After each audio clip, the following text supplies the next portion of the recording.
Hi, my name is Hannah Echo, and I am from Southern California. And I really wanted to submit a video about this because I definitely feel that this issue is very deep. And what I think is very interesting about being a dark-skinned person is just that it goes across many ethnicities and races. It's not just a black thing. I've seen skin bleaching creams on the shelves of an East Indian store, and a store that caters to the people in the Philippines, and a store that caters to all kinds of different people. So I realized that this issue isn't just something that is for one particular race or ethnicity. My experience with being a dark girl was that it wasn't like I totally loathed myself or wanted to hide in a box going to school, but I just remember being very aware that because I had this skin color, for some reason, it made me less attracted to people. And I remember when I was really young, I really wanted to be or look like Raven Simone. Like, she was just my ultimate. I never went through a phase where I wanted to be white or have blonde hair or have straight hair. I remember that just wasn't in my growing up. It wasn't just something I wanted. But what I did really want was to be light skinned for a while.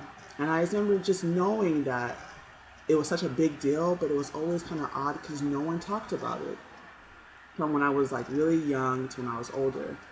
And a big revelation about beauty to me was, the first one was I'm actually second generation Nigerian, and a lot of Nigerians use bleaching creams. And so we had some cream around the house. And I think I was about 10 years old, and I was putting some of it on, just as my lotion. And my dad saw me doing it, and he just told me he never wanted to see me use that cream again. And I remember that was very important to me because I realized then and there that, wow, being dark skinned isn't so bad. Just that brief little thing that I still remember to this day.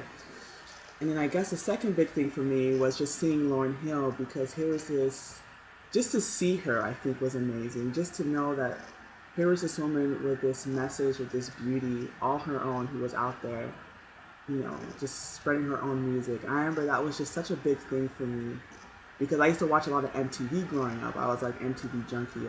Before I went to school every morning, I watched MTV, and me and my sister used to have a game where we would basically either count how many dark girls were in the video, or she'd be like, "Oh my gosh, Hannah, the new video, they have this one dark skin model." We knew all the hip hop videos, all the R&B videos that actually feature a dark skinned girl. To this day, I can still remember Jay-Z's video, Song Cry. I know Jaheim's Put That Woman First had a dark skinned girl. I know there's a dark skinned model in Peaches and Cream, and that's kind of weird. The fact that I still remember and notice this, and I don't even listen to that kind of music anymore. I'm really glad that this movie is being made, because just hearing some of the comments that kids still make to this day is a bit scary. And I know that we're not going to totally be able to erase the colorism that we have within our races and ethnicities, but at least if this movie is made, at least we'll all get a chance to really talk about this issue. That's what I hope. I don't want it to be something where, because we're talking about it, it means that I have to hate someone who's lighter skin. I don't hate someone who's lighter skin. I'm not envious of their skin. I'm just want to bring up the fact that, yes, being light skinned can afford you different advantages. Just like me bringing up the advantages of being a white male or being male in itself doesn't mean that I hate these people. And I think a lot of times people try to silence discussion and dialogue by just saying that, no, it's because that you're jealous or you're bitter, or you hate people. And that's not the case. It's because we all need to really question these things that we just take for granted.